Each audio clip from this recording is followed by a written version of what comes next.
Oh, Christelle, tu veux t'en sortir, oui ou non? Évidemment. Alors, il va falloir convaincre les juges. J'ai pas envie de me battre, tu comprends? Et sa mère, elle vient vendredi? Ça fait 18 ans qu'elle a pas la force d'élever sa fille. Gwen, ma mère. Bonjour. Et j'ai demandé de venir pour le procès et puis bah elle est venue quoi. Et sinon, t'as des projets d'avenir?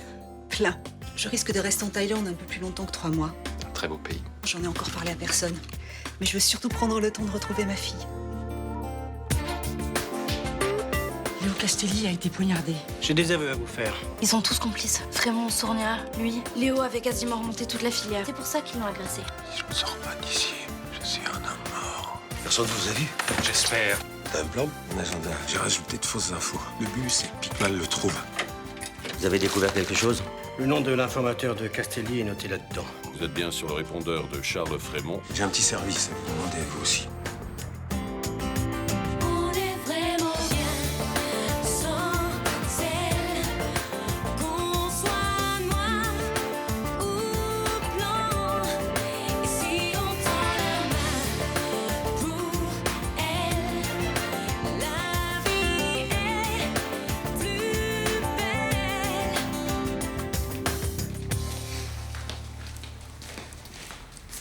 Bonjour.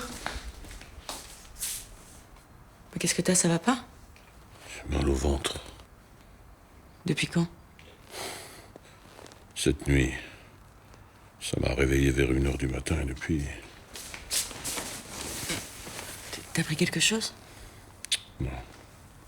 Tu veux que j'appelle un médecin? Non, c'est pas la peine, ça va passer. Mais t'as de la fièvre. Hein. Tu crois? Tu peux pas rester comme ça. Non, tu trouveras personne aujourd'hui. C'est l'ascension. Hein. Guillaume Lézerman m'a dit qu'il était de garde hier. Je vais l'appeler. Tu crois?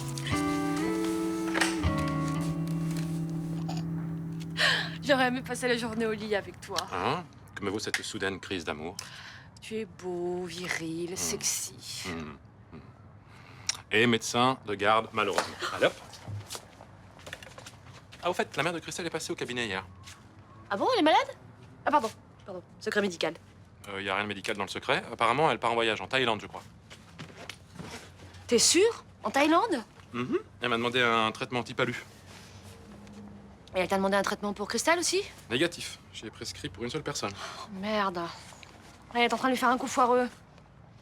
La pauvre, elle était tellement contente de la retrouver. Allô, oui? C'est moi. Ah, bonjour, mademoiselle Frémont. Quel symptôme il a? Très bien, j'arrive.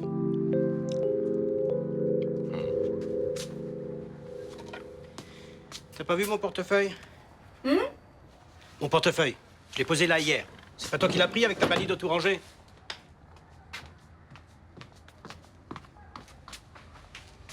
Il est là, ton portefeuille. Merci. Mais qu'est-ce que tu as depuis hier soir? T'es d'une humeur de dog. C'est quand même pas les élections de dimanche qui te mettent dans un état pareil. Bah, je voudrais être lundi matin avec les résultats officiels entre les mains, tu vois? Bah, tu vas arriver en tête, haut la main. Ouais, on n'est jamais sûr de rien. On ne sait pas ce qui se passe dans l'isoloir. Mais je savais pas si défaitiste. Moi, j'avais une image de toi conquérant et enfoirant l'avenir, faisant face aux difficultés. Oui, mais là, j'ai des soucis, tu vois. Dont tu ne veux pas me parler, apparemment. C'est ça.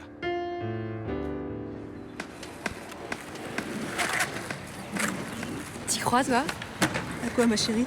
Et qu'on se balade toutes les deux, la mère et la fille, genre normal. C'est vrai, là, il y a un truc qui cloche. Depuis que je suis arrivée, on s'est pas engueulé. Ça manque carrément d'ambiance. On s'étripe pas, on se crache pas la gueule.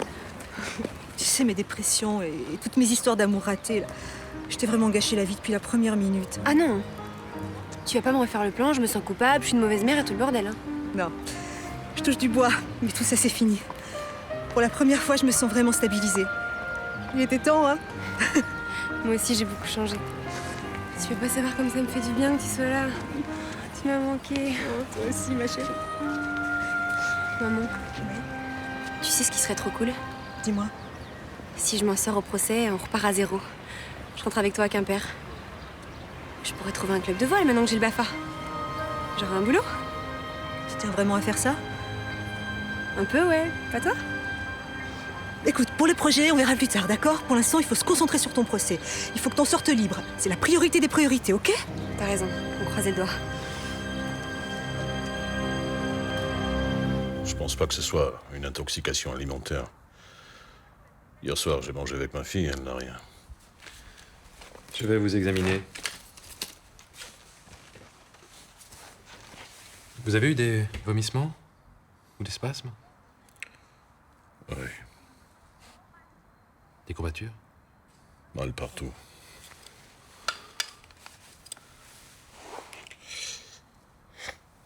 A priori, c'est une gastroentérite. Hein.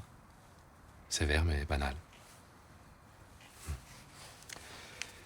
Vous avez mangé ou bu quelque chose de spécial hier? Non, Vous êtes tombé dans les pommes? pas que je sache. Bien. Je vais vous faire une prise de sang quand même. Mais pourquoi? Si c'est une gastro. Ben, je voudrais pas vous inquiéter, mais j'ai un doute. Je voudrais éliminer l'hypothèse de l'empoisonnement. Empoisonnement, c'est absurde. J'espère me tromper, mais je voudrais m'en assurer. Et si c'est ça, qu'est-ce que je risque? Ça dépend du poison, ça. Hein. Je vais passer au labo de l'hôpital et leur demander de faire une analyse rapide. Vous l'aurez dans la journée. En attendant, je vais vous prescrire des antispasmodiques. Ça vous fera du bien.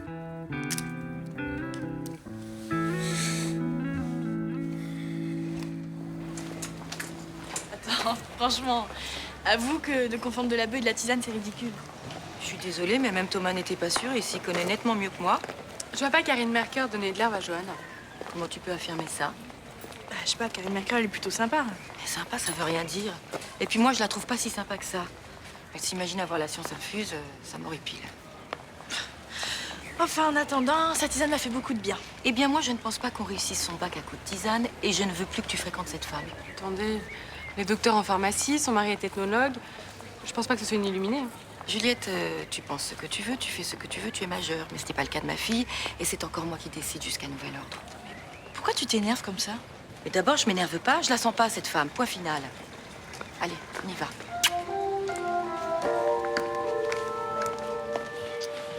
Il est pour rien. Léo était un flic. Il savait ce qu'il faisait. C'est moi qui l'ai mis sur cette affaire. C'est à cause de moi qu'il est mort. C'est pas en te rongeant les sangs que tu vas le faire revenir. Je sais pas comment vous faites. Vous avez perdu votre meilleur ami, la femme que vous aimiez, et vous avez encore la force de vivre.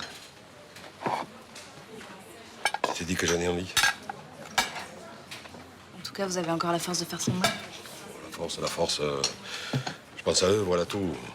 Ils seraient les premiers à m'enguirlander s'ils me voyaient passer mon temps à pleurer, alors... Bonjour.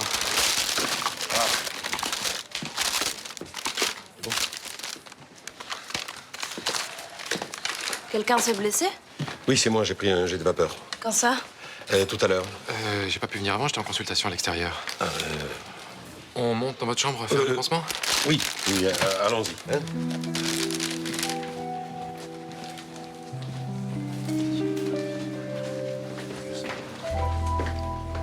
Voilà. Bon, l'idée, évidemment, c'est de faire bonne impression au tribunal. Hein. Bon, en même temps, on va pas leur faire croire que je sors du couvent des oiseaux non plus. Ok.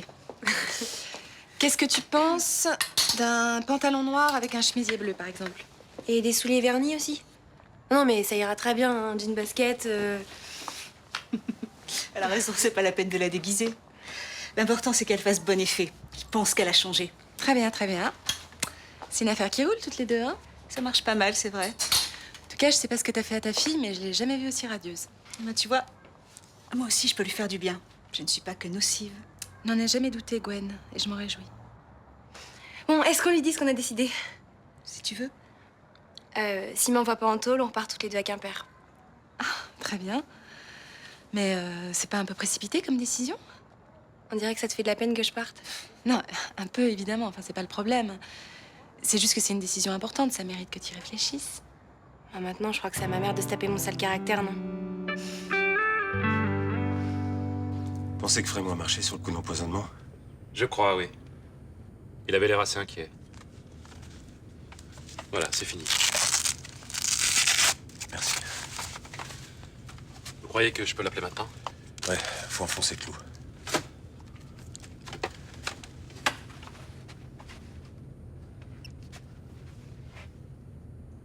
Allô, monsieur Frémont? Bonjour, c'est le docteur Lézerman à l'appareil. Dites-moi, j'ai les résultats de votre analyse et ça se confirme, vous avez été victime d'un empoisonnement.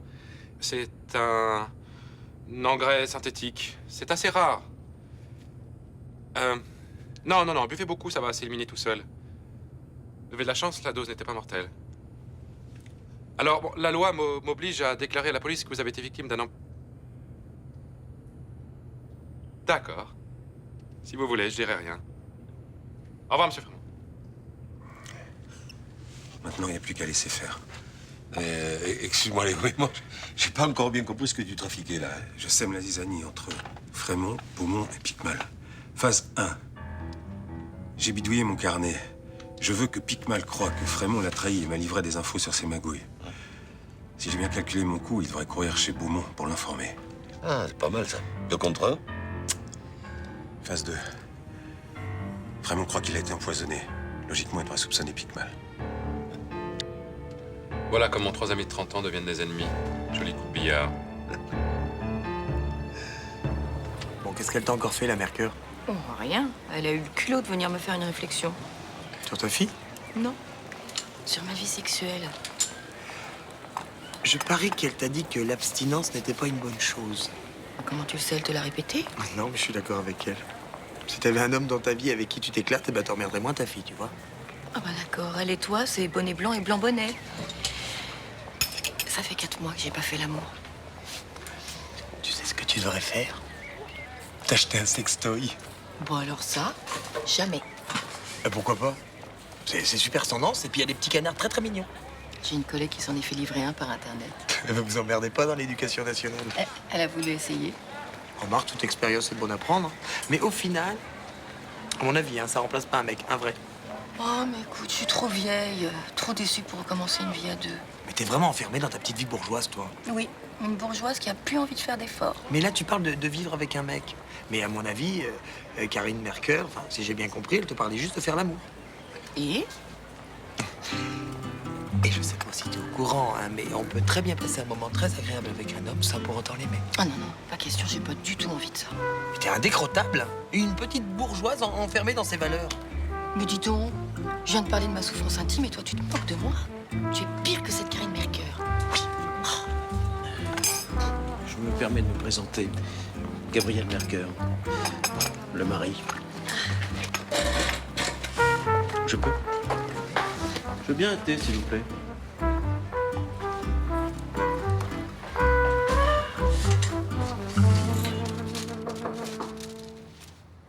Entrez. Lieutenant Jade Bouraoui, vous avez 5 minutes? Ça concerne le meurtre du capitaine Castelli. J'ai besoin de votre aide. Je vous écoute. Le commissaire Beaumont est persuadé que c'est un des copains de Kader Beskra qui a poignardé Castelli. Ça, c'est pas ce que ça l'arrange. Je connais ce genre de bande, c'est des petits délinquants, pas des meurtriers. On est bien d'accord. Mais quand j'ai évoqué notre piste, Beaumont m'a sèchement remise à ma place. Oui, avec sa légendaire diplomatie. Ça me dit pas ce que vous attendez de moi? Pour débloquer la situation, il faut que j'arrive à innocenter ces jeunes. Et j'ai besoin d'un coup de main. Mais c'est votre boulot de faire ça. J'ai passé toute la matinée à essayer de collecter des alibis. Je me suis heurté à un mur macho et agressif. Faut se mettre à leur place. Pour eux, la police, c'est contrôle sur contrôle. Et là, il semble qu'on l'accuse à tort. Justement, si vous veniez avec moi, peut-être que vous arriveriez à les convaincre de collaborer. Vous défendez Beskra. Ils savent que vous êtes de leur côté. C'est pas sûr. Et de toute façon, je peux pas. Je pars demain pour au moins 3 semaines. J'aurai pas le temps d'y aller avant. 3 semaines? Oui. Je vais à Londres étudier le système juridique anglo-saxon. Vous n'aurez qu'à contacter un confrère, Maître Kléber. C'est lui qui a repris le dossier Beskra. Il est très compétent. De ma part. Merci. Ça va beaucoup m'aider. Bon voyage, Maître Nasri. Laissez-moi vous présenter des excuses au nom de ma femme. Je préférerais ne plus en parler, si ça ne vous dérange pas. Vous savez, à sa décharge, nous avons vécu près de 10 années au contact régulier des Indiens Marani. Oui, je suis au courant. Eh bien, la notion d'intimité chez eux n'existe pas. Ils ont un rapport à la sexualité d'une extraordinaire liberté. tant mieux pour eux. Mais au cas où vous ne l'auriez pas remarqué, je ne suis pas une indienne Marani, mais une institutrice marseillaise. Tout à fait. Ceci dit, j'ai beaucoup appris en tant qu'ethnologue, en observant les Marani. Et vous parliez tout à l'heure de la question de la frustration. Et j'étais très surpris de constater qu'il s'impose comme ça des longues périodes d'abstinence. Et ils la considèrent en fait comme une forme de plénitude. Ah bon? Ils ont très bien compris que sans la frustration, il n'y a pas de désir. Gaver un enfant de bonbons, il en sera dégoûté. C'est vrai. Eh bien, chez eux, l'abstinence, c'est un temps à soi. Une sorte de promesse à l'amour. Et comme ça, ils s'arrangent pour se réinventer leur histoire. Les mois des premières fois, la découverte des corps. Et ainsi, ils redonnent un sens sacré à la relation sexuelle.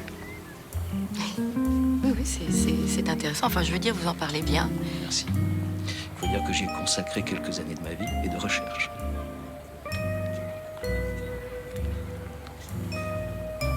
Vous avez une présence très particulière. Je pense que c'est ce que ma femme a perçu chez vous. Finalement, je veux bien du chemisier bleu dont tu parlais tout à l'heure. Celui-là, là, Ok, donc je récapitule. Jean, basket et chemisier bleu. Très bien. Tu sais, même si je repars vivre à Quimper, je viendrai te voir de temps en temps. Hein. Toi aussi, tu pourras venir d'ailleurs. Bah ouais, bien sûr. J'aime pas quand tu souris comme ça.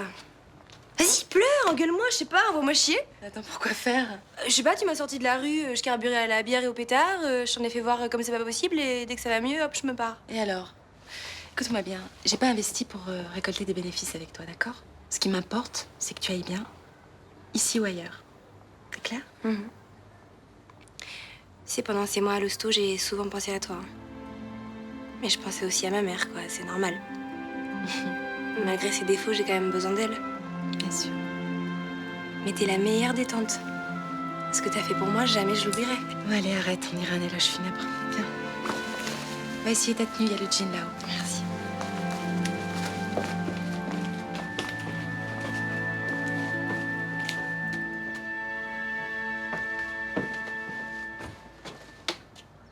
Bah, qu'est-ce que tu fais là?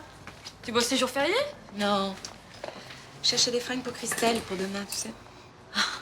Et c'est ça qui te déprime? Tu fais une tête d'enterrement. Christelle va partir vivre en Bretagne avec sa mère. Elle pense que tout a changé. À Quimper? Ouais. C'est ce qu'elles veulent toutes les deux si le procès tourne bien, évidemment. Tu parles pas trop fort, elle est là-haut. Hein. Tu sais, j'ose pas lui dire, mais j'ai peur que Gwen replonge comme d'habitude. Que le cauchemar recommence. Attends, mais c'est pas ça le problème. C'est quoi? Gwen est allée voir Guillaume pour lui demander un traitement type LUD1. Elle part s'installer en Thaïlande. Seule? Apparemment.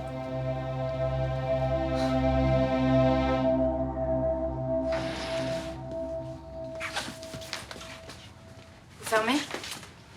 Je suis pas à 10 minutes près. Viens.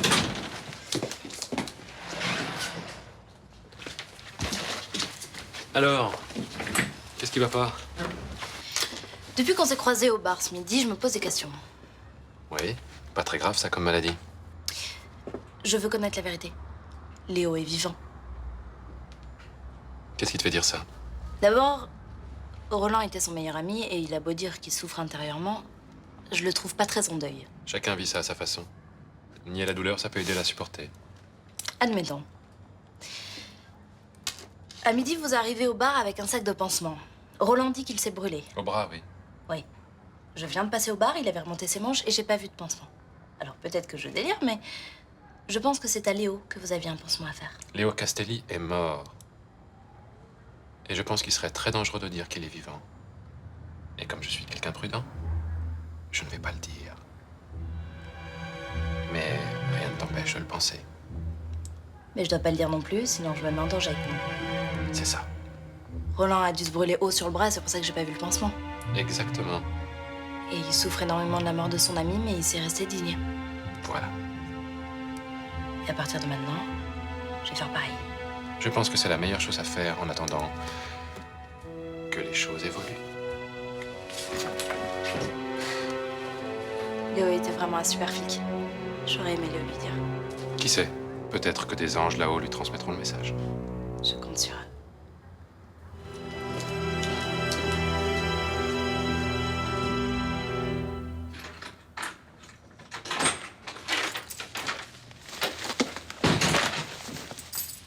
Qu'est-ce que tu fais? Rien, je réfléchis. J'allais faire à manger. Tu as faim? Tu crois que je connais pas ton petit air coupable? Hein? Non mais Johanna, attention, tu vas tout faire tomber. Ah, les Indiens Marani, la sexualité ou le secret du bonheur. Essai d'ethnologie de Gabriel Mercœur. Ah d'accord, alors on crie par devant et on lit par derrière, c'est ça? Bon, bah d'accord, j'étais en train de lire ce livre, t'es contente? Ah bah carrément. Ça fait 2 jours que tu me fais un sketch sur Karine Mercœur. Je te faisais pas un sketch, je m'inquiétais pour toi, c'est tout. Ah bah oui, bien sûr. Alors moi, je n'ai pas le droit de fréquenter madame, mais toi tu te gênes pas pour fréquenter monsieur. Fréquenter, tout de suite les grands mots. J'ai jeté un coup d'œil sur ce livre par curiosité, Ah c'est oui. tout. Et alors? C'est comment la sexualité chez les Indiens Marani? Bof. Je peux te l'emprunter? Non, pas question, toi tu passes ton bac français, mais non. Ah non, attends, je rêve. Tu l'as carrément dédicacé? Johanna. Attends, maman, j'espère que tu l'as dédicacé ton Mistral brûlant quand même. Rends-moi ce livre. Non. Mais... Ah merde. Je t'adore, maman. Moi, je te déteste.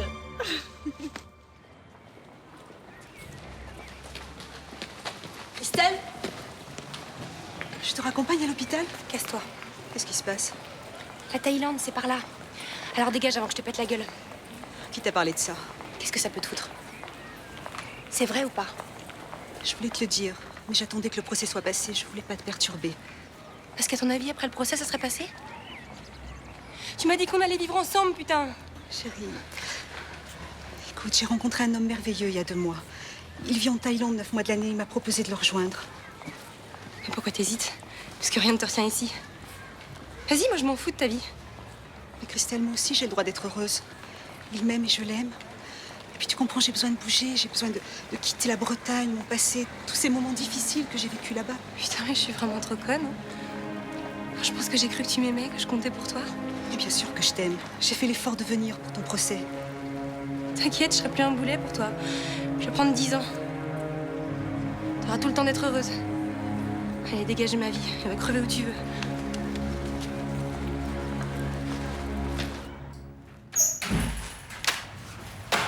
Charles Frémont, que me vaut le plaisir de cette visite tardive? Je viens vous donner de mes nouvelles. Je suppose que ça vous intéresse. Jouons carte sur table, Frémont. Vous m'avez trahi, je le sais. Je ne vous ai pas trahi. Mais je crains que ça ne serve à rien d'essayer de vous convaincre. Allez, sortez de mon bureau. Si je vous jure sur la tête de mes filles que je ne dirai jamais un mot de l'affaire qui nous concerne.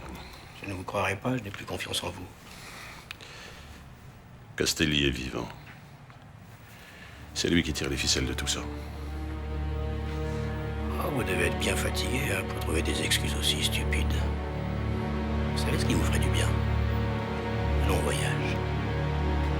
Un très long voyage. Tous mes papels